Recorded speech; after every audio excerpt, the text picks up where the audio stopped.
IBC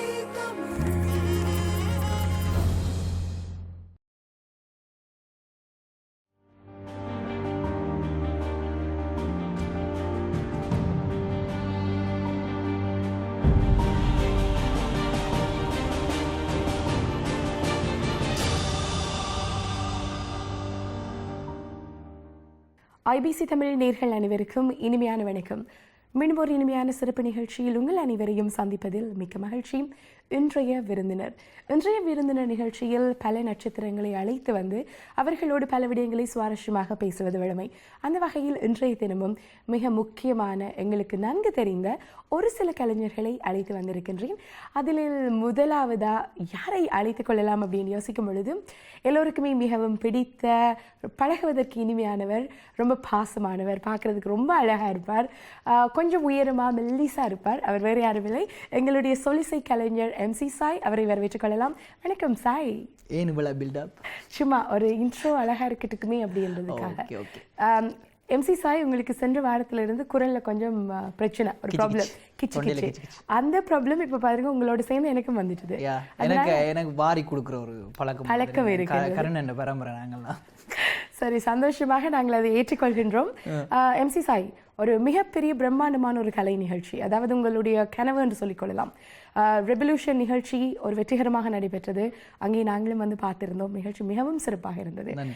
எங்களுடைய கலைஞர்கள், எங்களுடைய படைப்பாளிகளை வைத்து இவ்வளவு நேர்த்தியான ஒரு நிகழ்ச்சியை, அதுவும் ஒரு எங்களுடைய கலைஞர்களையே முன்னின்று நடாத்துவது என்பது சாதாரணமான விடயம் அல்ல.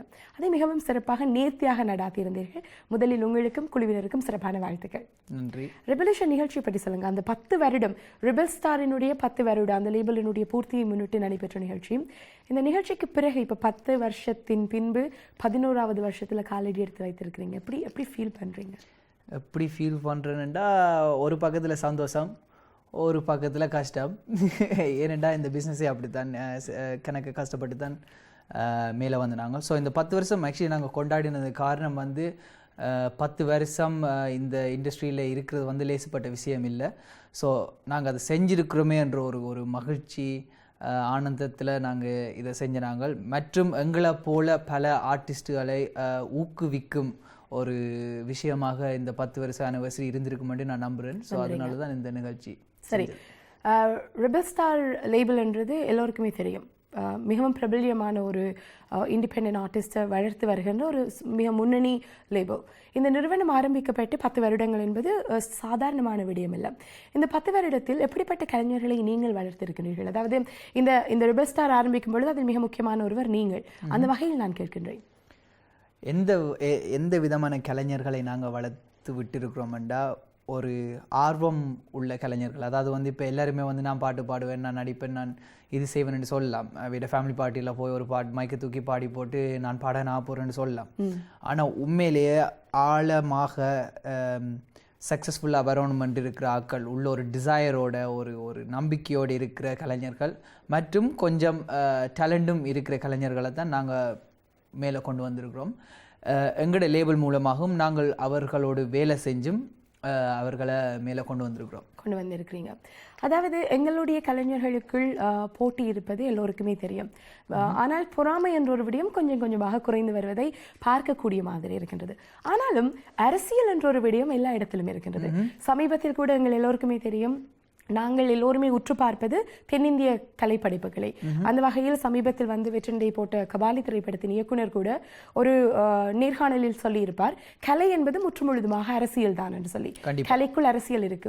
உங்களுடைய கலை எந்த விதமான அரசியலை கொண்டுள்ளது? என் கலையில் 50, அதான் நான் இப்போ புதுசாக வர ஆர்டிஸ்டுக்கு அப்பவுமே சொல்கிற விஷயம் இதுதான். திறமை என்றது 50%, அரசியல் என்றது இன்னொரு 50%. அரசியல் நீங்க எதை சொல்லுவீங்க? அரசியல்ன்றது வந்து நீங்கள் இப்ப சமூகத்தில், அதாவது வந்து சமுதாயத்தில் நீங்கள் உங்களுக்கு ஒரு இமேஜ் கிரியேட் பண்ணணும். சமுதாயம் வந்து உங்களை எப்படி பார்க்குதுன்றது ஒரு முக்கியமான விஷயம். இப்போ நான் ஒரு ரேப்பர், எனக்கு என்ன பார்க்கும்போது இப்படித்தான் அவர்களுக்கு தோணணுமன்ற ஒரு விஷயம் இருக்குது. ஸோ நான் அந்த சிந்தனையை எப்படி வந்து உண்டாக்குவேன்ன்றது தான் அந்த அரசியல். ஸோ நான் எப்படி உடுப்படுத்துவேன், எப்படி ஃபோட்டோஸ் போடுவேன், எந்த மாதிரி விஷயங்களை நான் பப்ளிக்கில் லைக் பண்ணுவேன், ஷேர் பண்ணுவேன், பிறகு அங்கால நான் யார் கூட வேலை செய்வேன், எப்படி வேலை செய்வேன், என்ன மாதிரி பொருளை வந்து நான் செஞ்சு கொடுப்பேன்ன்றது எல்லாமே வந்து அரசியல் தான். ஒரு மேடையில் நான் ஏறி இருக்கும்போது எப்படி நான் கதைப்பேன், என்னென்ன செய்வேன்ன்றது எல்லாம் அரசியல் தான். அரசியல்னு சொல்லும் பொழுது சாய் 2 விதமான அரசியல் இருக்கு. நாங்கள் அடிக்கடி சொல்லிக்கொள்வோம் சகஜமாக இன்டர்னல் பாலிடிக்ஸ், எங்கே பார்த்தாலும் உள்நோக்கத்தோடு கூடிய ஒரு விதமான அரசியல் இருக்கும். அதாவது ஒருவரை இழுத்துவிட்டு இன்னொருவர் மேலே வரக்கூடிய ஒரு விதமான அரசியல் எல்லா கலைஞர்களுக்கும் கலைப்படைப்புகளுக்கும் நடுவில் இருக்கும். அப்படிப்பட்ட அரசியல் ஏதாவது ஒரு சந்தர்ப்பத்தில் உங்களுடைய இந்த 10 வருட பயணத்தில் தலை தூக்கி நின்றதுண்டா? கண்டிப்பாக எனக்கு ஆரம்ப காலத்திலிருந்தே அப்படி ஒரு அரசியல் வர தொடங்கிட்டு. ஸோ நான் மியூசிக் செய்கிறதுக்கு முதல் வந்து ஒரு சிலர் வந்து இந்த இண்டஸ்ட்ரியில் இருந்தவர். ஸோ நான் முதல்ல 16 வயசில் பாட்டு செய்யும்போது எனக்கு தெரியும் அது வந்து பெஸ்ட் பாட்டு இருக்க போகிறது இல்லை. ஆனால் அதில் ஒரு சில குறைகள் இருந்தாலும் அது ஓரளவுக்கு நல்ல திறமையான பாடல்ன்னு எனக்கு தெரியும்.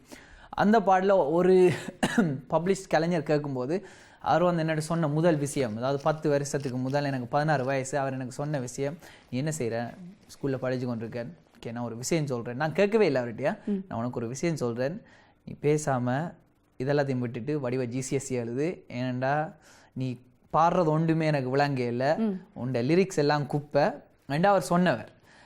அப்படி சொல்லி எண்ணி 2 வருஷத்தில் நான் எனக்குள்ள உண்டான ஒரு வெறின்னு நான் சொல்லலாம். 2 வருஷத்தில் அவர் யாருன்னு ஒருத்தருக்கும் தெரியாத நான் எல்லா இடமும் இருந்தேன்.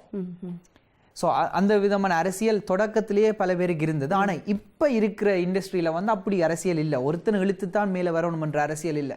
இவனை வச்சு நான் எப்படி முன்னுக்கு வரலாம்ன்ற மாதிரி ஒரு அரசியல் இருக்குது. இப்போ உங்களோட வேலை செஞ்சால் இல்லாட்டிக்கு அவர்கள் எங்களுடன் வேலை செஞ்சால் எப்படி மேலே வரலாம்ன்ற அரசியல் இருக்கே வழிய இவரை கீழே விழுத்தி தான் நான் மேலே வரணுமன்ற ஒன்று இல்லை. சரி, நீங்கள் ஆரம்பத்திலேயே பாடும் பொழுது இது விளங்கவில்லை என்று சொன்னதாக சொல்லியிருந்தீர்கள். இந்த சொல்லிசை என்பது எங்களுடைய நேர்கள், அதாவது பார்த்து கொண்டிருக்கின்றவர்களும் சரி, ஆரம்ப காலகட்டத்தில் அதை ஏற்றுக்கொள்ளாத ஒரு விடயமாக இருந்தது. ஆனால் இப்பொழுது கலைஞர்கள் மத்தியில் பரவலாக எங்களுடைய அடுத்த சந்ததியினர் மிகவும் வரவேற்கின்றார்கள் சொல்லிசை கலையை, அதுவும் சொல்லிசை பாடகர்களை அவர்களுக்கு நன்கு தெரிந்திருக்கின்றது. இது உண்மையில் ஒரு பக்கம் வரவேற்கக்கூடிய சந்தோஷமான விடயமாக இருந்தாலும் கூட இந்த மெல்லிசையோடு ஒப்பிட்டு பார்க்கும் பொழுது சொல்லிசை பாடல்கள் என்பது எல்லா நேரமும் கேட்கக்கூடிய மாதிரியான பாடல்கள் இல்லை என்ற ஒரு குற்றச்சாட்டு இருக்கிறது. அதை பற்றி ஒரு சொல்லிசை கலைஞனாக உங்களுடைய அபிப்பிராயம்? அது உங்கள் விருப்பம். இப்போ நீங்கள் ஒரு தனிப்பட்ட மனிதனாக உங்களுக்கு ஒரு விஷயம் பிடிச்சிருக்கும், பிடிக்காம இருக்கும்.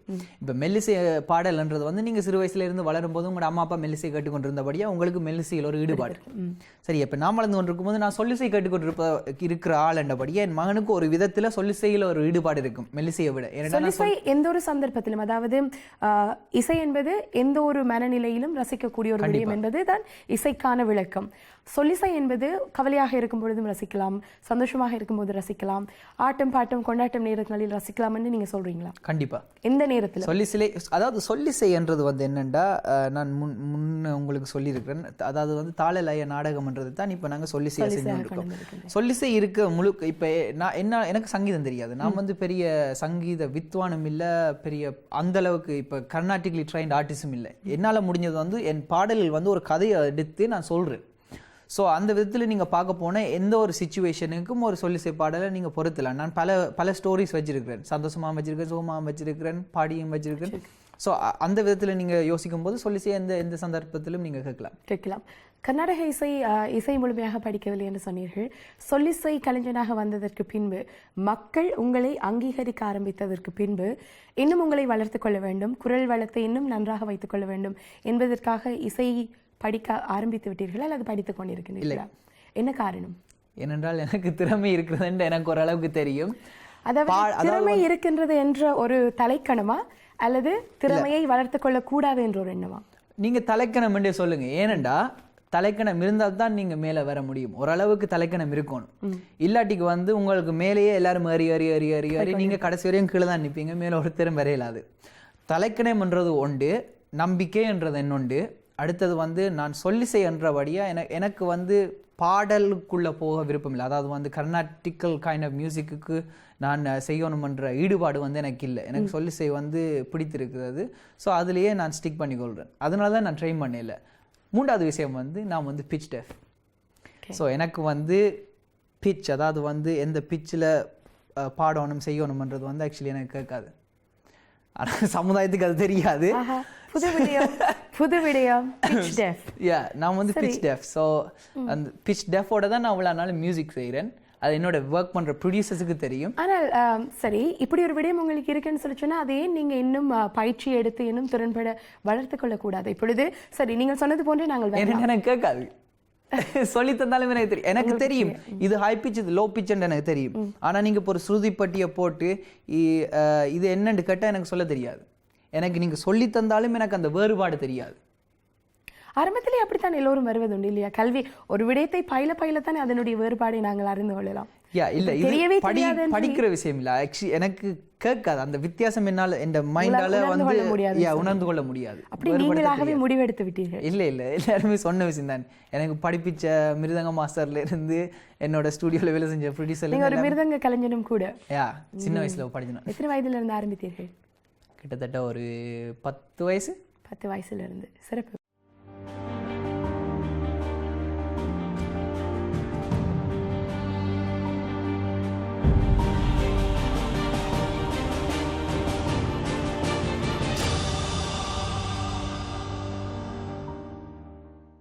சிறிய விளம்பர இடைவேளையை தொடர்ந்து அன்பு நேயர்களை மீண்டும் அன்போடு வரவேற்றுக் கொள்கின்றோம். நீங்கள் பார்த்து கொண்டிருப்பது IBC தமிழில் இன்றைய விருந்தினர்.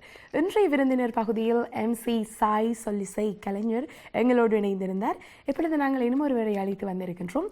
இவள் அவ்வளவாக மீடியாவுக்கு முன்னால் வார ஒரு ஆள் இல்லை.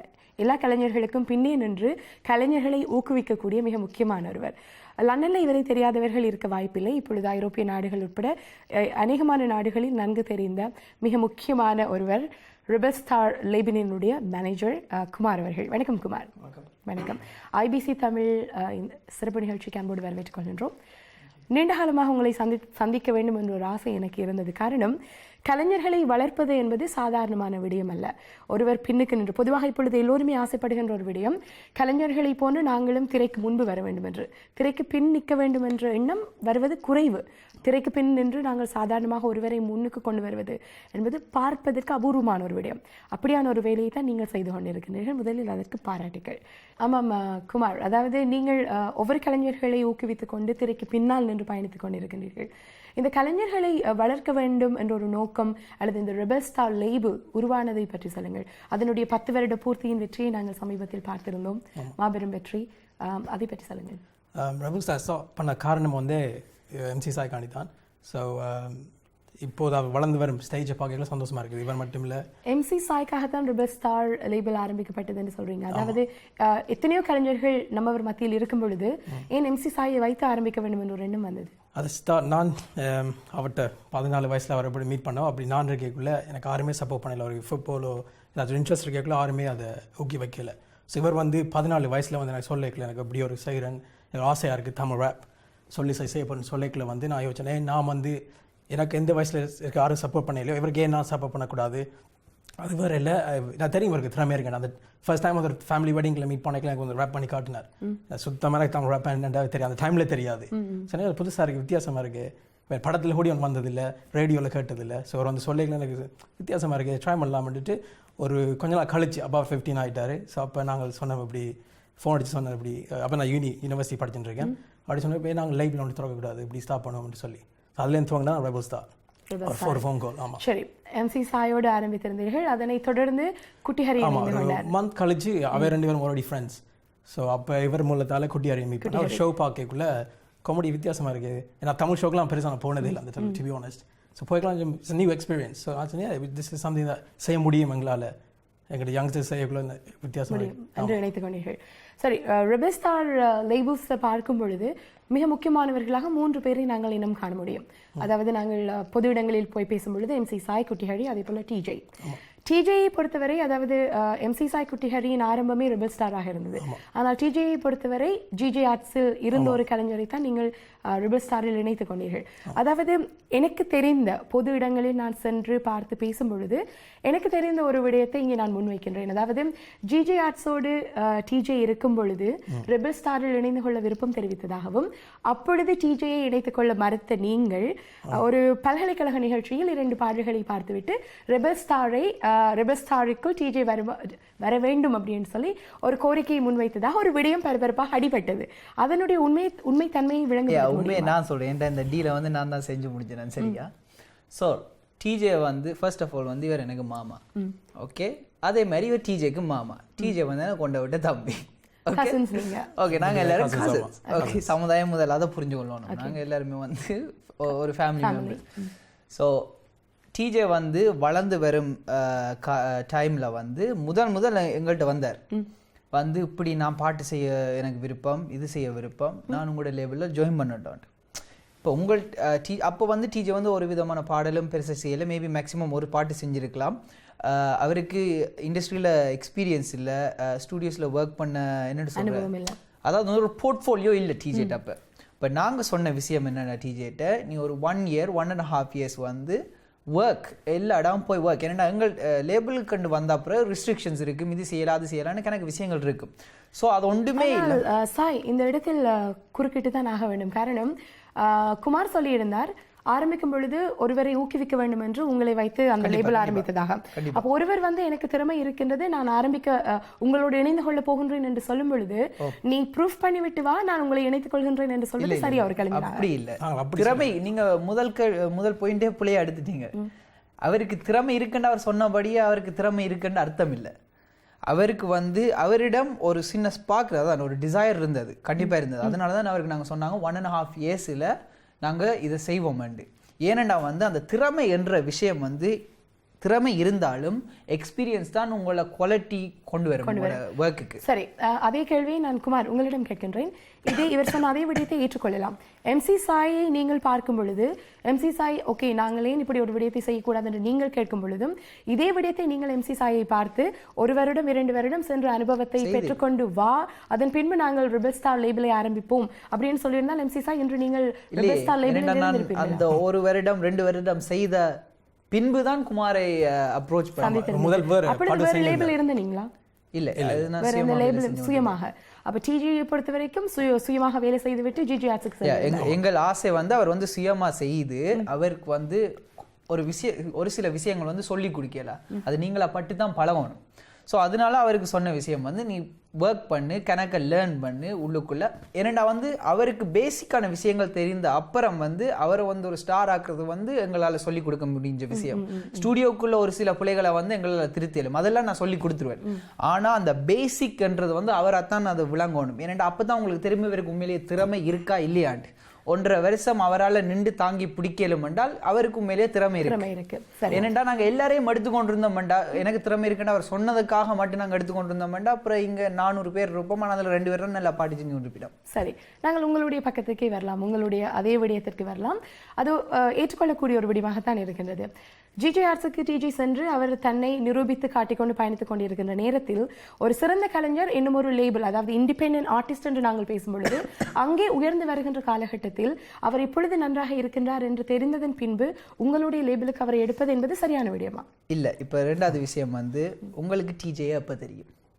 எனக்கு டிஜேயினுடைய போய் ஆரம்பித்த காலத்திலிருந்து டிஜே தெரியும். ஜெனரலா சமுதாயத்துக்கு வந்து டிஜே அப்ப தெரியும். அந்த சரியா எனக்கு என்ன நீங்க ஊடகத்துக்குள்ள இருக்கிறவடியே நான் அதை விட்டுக்கொள்றேன். நான் நினைக்கிறேன் போய் பாடலில் இருந்து பார்த்திருப்பார்கள். London artist. சரி, நாங்கள் சொல்லிக் கொள்ளலாம் முட்டு புகழ் என்று தான். ஓகே, யூரோப்பையும் தாண்டுவோம். மலேசியா, இந்தியா, ஸ்ரீலங்கா இந்த 3 நாட்டில் இருக்கிற ஒரு கம்யூனிட்டிக்கு வந்து டிஜே அப்ப தெரியும்.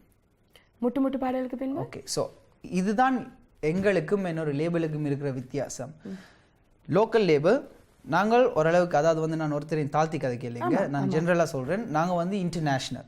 ஸோ என்ன நாங்கள் செய்கிறோம்னா வெளிநாடு முழுக்க உங்களுக்கு எக்ஸ்போஜர் இருக்குது. இப்போ ஒரு ஃபுட்பால் டீம் மாதிரி, இப்போ ஒரு லோக்கல் ஃபுட்பால் டீமுக்கு நீங்கள் விளையாடுறீங்க, திடீர்னு நாளைக்கு மான்செஸ்டர் யுனைடெட் வந்து நீ எங்களுக்கு விளையாட போறீங்கன்னா நீங்கள் உங்களோட மகனை அனுப்புவீங்களா இல்லையா? இல்லை, நிச்சயமாக.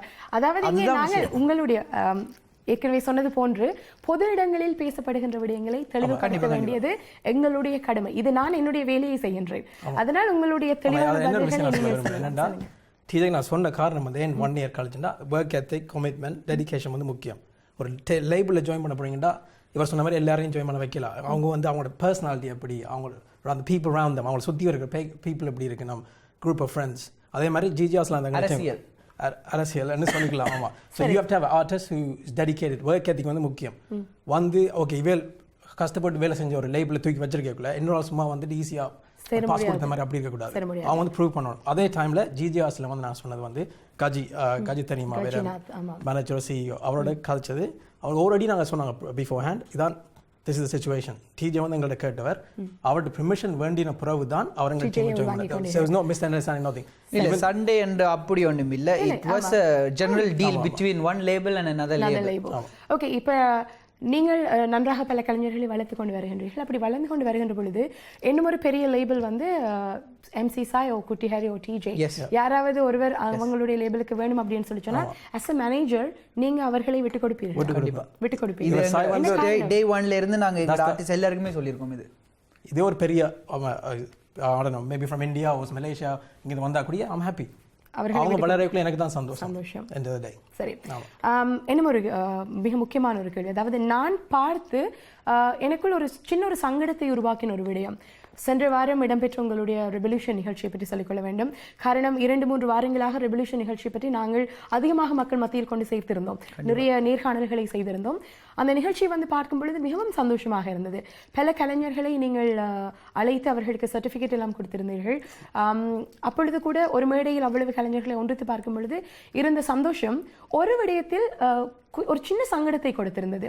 டிஜேயை நீங்கள் அறிமுகப்படுத்தும் பொழுது முட்டு புகழ் அப்படி என்ற ஒரு விடயம் அங்கே சொல்லப்பட்டது. அதுவே அதே இடத்தில் முட்டு பாடலினுடைய இசையமைப்பாளர் கஜிநாத் அங்கே வந்திருந்தார். கஜிநாத்துக்கான அந்த ஒரு இடத்தை அங்கே சரியாக கொடுக்கவில்லை என்பது பலரினுடைய பேச்சு. அதாவது அதைத்தான் நான் உங்களிடம் கேட்கின்றேன். அதாவது கஜிநாத்தை ரெபல் ஸ்டார் என்ற ஒரு லேபிள் ரெக்கக்னைஸ் பண்ணி ஒரு அப்ரிசியேஷன் பண்ணி ஒரு சர்டிஃபிகேட் கொடுக்கும் பொழுது அவர் ஓகே இது டிஜேக்கான இடம் என்று வரும்பொழுது நாங்கள் எப்போ பார்த்தாலும் டிஜேக்கான அறிமுகம் முட்டாகவே இருக்கின்றது. அந்த முட்டுவை தந்த ஒரு இசையமைப்பாளரை அங்கே ஒரு 2 வரிகள் அவரை பற்றி சொல்லவில்லை என்ற ஒரு விடயம் அங்கே அடிபட்டது. அதற்கு ஏதாவது தனிப்பட்ட காரணம் இருக்கின்றதா? தனுஷ் திடீரென்று ஓகே சே ஃபார் எக்ஸாம்பிள் ஆடுகளத்தில் ஃபேமஸ் ஆயிட்டாருண்டா ஓகே அட்டகத்தி என்ன பேர் தினேஷ் என்ற நடிகரை வந்து இப்போ அட்டகத்தி தினேஷ் தான் சொல்லுவாங்க. ஏன்னா அவருடைய புகழ் வந்து அட்டகத்தி. ஸோ இப்போ அவரை நான் மேடையில் அறிமுகப்படுத்தும் பொழுது அட்டகத்தி தினேஷ்னு தான் சொல்லுவேன். அட்டகத்தி டைரக்டர், இவர் கேமராமேன், எடிட்டர் எல்லாம் சொல்லி போட்டு தினேஷ் நான் சொல்ல போறேன். இப்போ நான் வந்து டிஜே இன்ட்ரோடக்ஷன்ல டிஜே தான் இன்ட்ரோடியூஸ் பண்றேன். சாய், நாங்கள் மற்றவர்களை பார்த்து தான் இருக்க வேண்டும். அதாவது இண்டிபெண்டன்ட் ஆர்டிஸ்டாக நாங்கள் பல கஷ்டங்களுக்கு மத்தியில் வளர்ந்து கொண்டு வருகின்றோம். அப்படி வரும் பொழுது ஒருவரை நாங்கள் ஒரு சிறந்த கலைஞராக அறிமுகப்படுத்தும் பொழுது அவருடைய பாடலை சொல்லி அறிமுகப்படுத்துகின்றோம். அதே இசை அமைத்த இசையமைப்பாளரை அறிமுகப்படுத்தும் பொழுது ஏன் நாங்கள் அதை சொல்லி இவர் தான் இசையமைப்பாளர் என்ற ஒரு அறிமுகத்தை நாங்கள் கொடுத்து அதை மாற்றக்கூடாது? ஏன் மற்றவர்கள் மாதிரி நாங்கள் இருக்கிறோம்? அதுதான் என்னுடைய கேள்வி.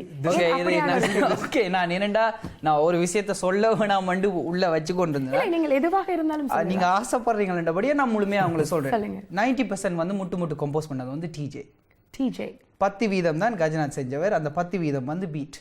ஓகே ஓகே சோ கீபோர்ட் கோட்ல இருந்தது எல்லாம் சொல்ல விரும்பல. ஏனண்டா வந்து எங்களை பொறுத்த மட்டும் நாங்க 2 பேருக்கும் சரி சமமான அந்த இதை கொடுக்க விரும்பினாங்க. நாங்க வெளியில சமுதாயத்துக்கிட்ட வரைக்கும் சொல்ல வந்த விஷயம் நான் யூடியூபில் பார்த்த பொழுது கூட அங்கே கம்போசர் கஜிநாத் என்று தான் இருந்தது. நாங்க வந்து டிஜே பேரை போடவில்லை. ஓகே, ஆனால் நீங்கள் கேட்குறதுக்கு பாரியா நான் உங்களுக்கு டைரெக்டாக சொல்கிறேன், இதுதான் விஷயம். ஆனால் கஜியை நாங்கள் மேடையில் இன்ட்ரடியூஸ் பண்ணும் பொழுது கஜிநாத்தை நாங்கள் என்னட்டு சொன்னதுன்னு எங்களுக்கே தெரியாது. அது ஹோஸ்ட் கையிலே கொடுத்துட்டோம். வந்து நீங்கள் சரியாக தான் அறிமுகப்படுத்தினீர்கள். இல்லை, நாங்கள் அங்கே ஏன் கேட்டது என்றால் டிஜேக்கு முட்டு என்ற ஒரு அறிமுகம் வரும்பொழுது அதையும் கஜிநாத்துக்கு கொடுக்கப்படவில்லை என்று கேட்டுப்படியால் தான் நிவாரண விடயம் வெளியே. கண்டிப்பாக டிஜே இப்போ டிஜேக்கு வந்து இப்போ அவர் தான் இப்போ என்னென்னு சொல்கிறார் அந்த பாடலுக்கு வந்து அவர் தான் மெயின் ஆர்டிஸ்ட். ஸோ நாங்கள் லேபிளுக்கு முதல்ல அவர் சைன் பண்ணும்போது அந்த பாட்டு தான் அவர்கிட்ட என்னென்னு சொல்கிறோம் லான்ச் பாடல் மாதிரி செய்தது.